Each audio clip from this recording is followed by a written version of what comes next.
I honestly think when I saw this lineup get released today, I'm pretty sure I just went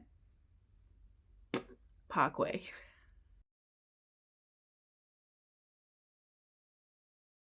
Hellbound 2 lineup was released today, which is Australia's knockoff version of the Emo's Not Dead cruise. And not it. This is this year's lineup. This is next year's lineup. It's the same freaking lineup. I don't know whether it's Australia's obsession with Parkway or if it's Parkway's obsession with just being the top. Every Australian's been a fan of Parkway before. They're the one of the original Australian. I said in the last video, I don't know genres. I all call it like a metalcore, but I get yelled at all the time because it's not true. But they were the first big sort of Australian band in the scene. So they released their lineup, and I was really excited when they said they were coming back for next year, because I didn't go this year. A, because it was super expensive, and B, wasn't really drawn in with the lineup. So I was very excited when they released that they were doing it again next year. This is in a time where Australia's music festival scene, it's not going the best. We have Good Things Festival, which is the one I like to go to. That's been happening every year. I would like to do a video on Good Things because they've been running since 2018 or 2019, and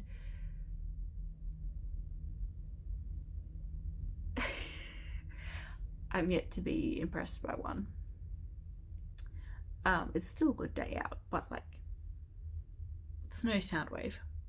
So we have Good Things, and we have Knotfest. I haven't been to a Knotfest. I really want to attend a Knotfest, but it just always seems to come at a time when I can't attend. But they're taking a break for this year, so they're not coming this year. So who knows, maybe next year I'll go to Knotfest and see how it compares against Good Things. They're kind of like the alternative metal sort of punky scene festivals. We used to have so many. We used to have like Big Day Out, Soundwave, other ones. Exo Day was a Christian alternative music festival.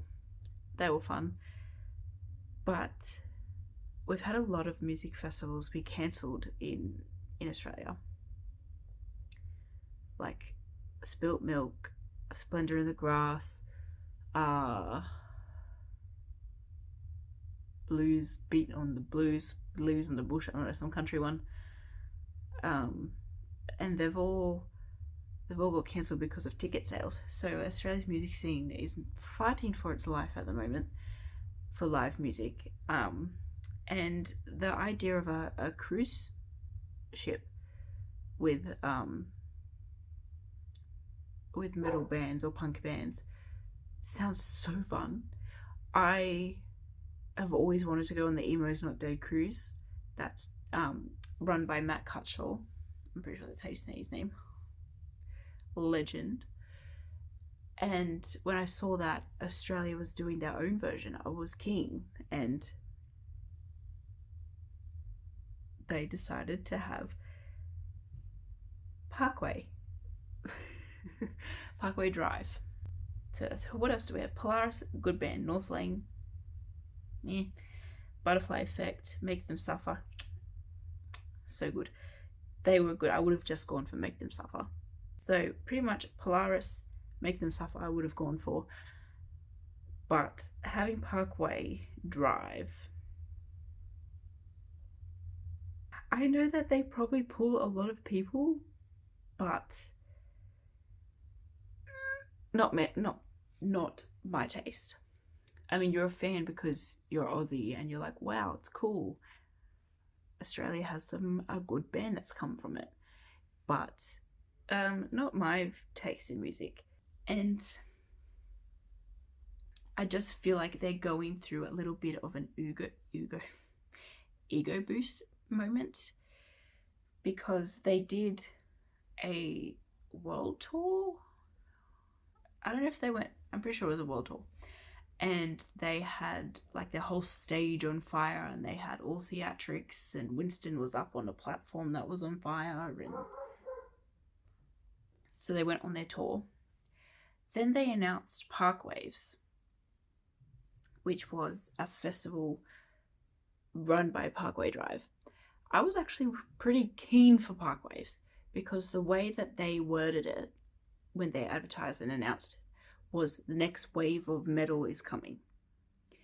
And I was keen for that because it sounded like they were going to get small bands that weren't signed or were up and coming or just hadn't had a chance to have their break. But then they announced the lineup for Parkwaves, and it was literally this Hellbound 2 lineup with Parkway Drive, Amity Affliction, and Alpha Wolf. And everyone was like, hold on a minute. Like, why are we paying like $400 to see 3 bands that we've already seen? Because at this time, Parkway had done their tour. They announced that they were making a movie in the Sydney Opera House, which, yeah, cool, I guess. It was like $1,200 for a ticket to go and see them, which I understand, yes, it was a big production and they were filming a movie, but still, they're expecting people to pay $200 for their tour, $1,200 to see them at the Sydney Opera House, and then $400 for them to go to Parkwaves. Why do I need to see Parkway Drive 3 times? And like, I know you can say, oh, but you don't have to go. It's not the point. The point is they had this opportunity to have a music festival that welcomed in newcomers, and they didn't take that opportunity. It was just a Parkway concert, Parkway concert, Parkway concert, Parkway concert. And they inevitably had to cancel Parkwaves. And I think they're blaming cost of living, ticket sales, blah, blah, blah. But it's probably the reason is for the 3 shows. People don't want to pay to see Parkway 3 times. People don't want to see Amity Affliction 3 or 4 times. Like, Amity's on tour at the moment too. Why would I go and see Amity Affliction and then go and see them at Parkwaves and now go and see them for Hellbound? It's like, there's so many other bands now. Like, I know Parkway and Amity are the 2 big Australian bands, and they have been for a long time. But they're just, I mean, Amity has a fresh sound because they've like parted ways with their bassist Aaron. So I'm keen to go and see them at their own show. I don't have to go and pay like $1,000 to go on a boat and see them. And it's just such a strange choice that this cruise has made for the second. It's not even like they've been going for 4 or 5 years and they're just now recirculating the headliner. It's the same headliner 2 years in a row. There's other massive Australian bands out there now. There's Standard Atlantic, could pull a crowd. Standard Atlantic just recently replaced All American Rejects at Good Things. You wouldn't have even known that All American Rejects pulled out because no one was mad about it.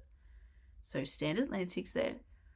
You got Thornhill, which at the moment they're on tour with Sleep Token, but I'm sure they would be free for Hellbound. You have, like Make Them Suffer again. Like, I know they're at the last Hellbound, but they are a big Aussie band that's making it. You have, there was one, and they opened for Don Broco. Something Diamond. I have to look it up to see if I can fit it in.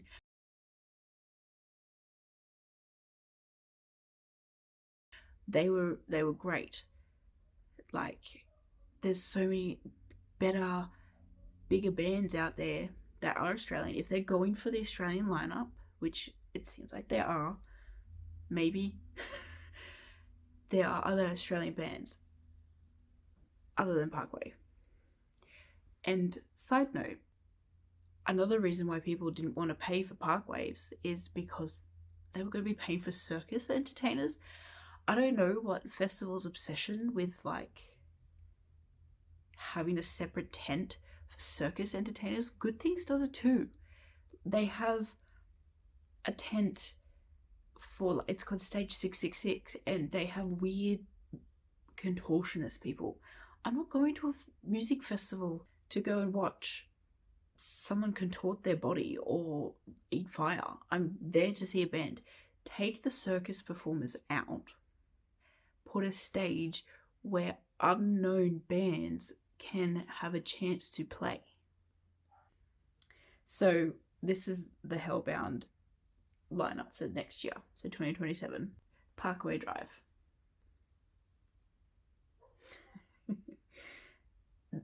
I will say I'm a bigger fan of Amity Affliction than Parkway, so I wouldn't be mad if Amity was a headliner. But still. So Parkway, the Amity Affliction, Alpha Wolf. So we have our Parkwaves lineup from a cancelled festival that cancelled because they couldn't sell enough tickets. So they've decided to make the same concert, show, festival, whatever, and just put it on a boat and charge people more.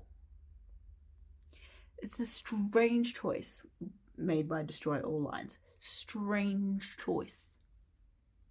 Choices were made. So I Killed the Prom Queen and Thy Art Is Murder. They're okay. They weren't on last ones, but a lot of people I feel will go for I Killed the Prom Queen. But again, they've just been here. They've just toured Australia. So people would have already seen them. Maple's Pet Dinosaur, she's like only 15. She was at Good Things and she went to school the next day. Gotta love parents who support dreams. Ocean Grove is probably the only band on here that I would go and see because I love, that's another good Australian band, Ocean Grove. I don't want to be in any situation where I'm stuck on a boat where I could possibly run into freaking Red Hook. So I say that there's lots of good Australian bands out there. Red Hook is not one of them, and I have seen Red Hook 7 times. If I go and see Amity in their recent show that they're doing at the moment, guess who's opening for them? Red Hook. It's all the same cycle of bands. This is why Australia's music scene is dying, because we are choosing bands that are obviously choosing bands that are popular, but we're choosing bands that tour together all the time. Amity's on tour. This will be the 3rd time that they've done a cycle.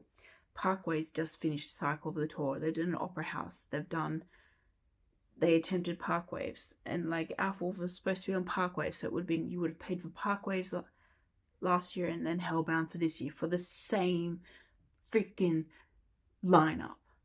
Like, I know festivals overseas do the same thing. Like Bring Me the Horizon's done Rock AM Ring a few times, and like I know like Blink's done a few festivals over in Europe. 21 Pilots have done a few festivals, or they're going to be doing a few festivals this year. You know, bands do circulate on festival tours, but not in a row, not like I just can't.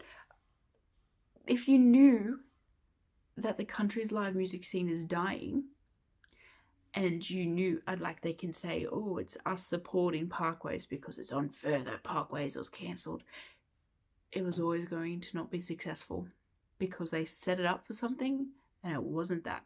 It was an ego boost for Parkway Drive. Even the lead up to Parkwaves, the interview with like Amity and Alfwolf and all of the other bands that were supposed to be on the lineup for Parkwaves, every single question was, what's your favorite Parkway song? How do you know Parkway? How long have you been listening to Parkway? It's like, get them to talk about their music and what they're going to bring to the festival. Like, we get it. Parkway's been around for a long time. So have so many other bands in the scene, and it just... I'm just so disappointed because I was really keen on going. I was like, maybe they'll get a good lineup. I couldn't even remember the lineup for this year. That's like how memorable it was, and they're just literally going to copy and paste. We need more festivals in Australia and more live music, and just, it's just so important. Live music is so important because it helps so many people. Like, it helps people in jobs, helps musicians, helps, you know, roadies and roadies and sound guys and all that, and it boosts a lot of money into like small businesses and vendors and stuff like that. And it's also good on the non-financial side of people actually enjoy themselves out. There's not a lot to do in Australia anymore. There's not a lot to do.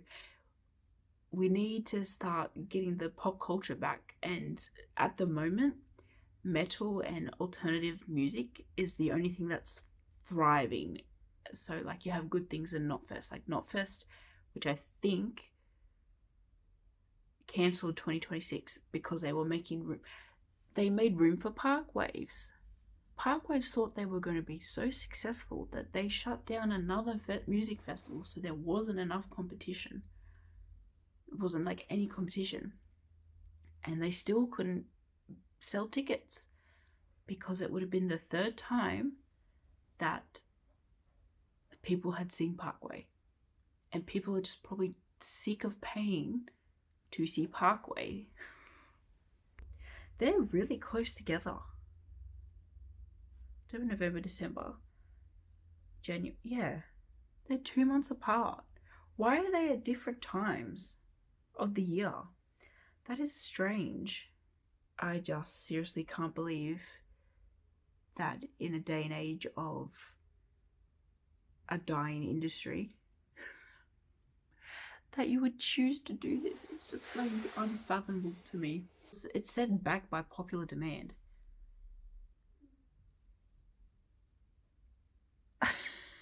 Who's demanding it?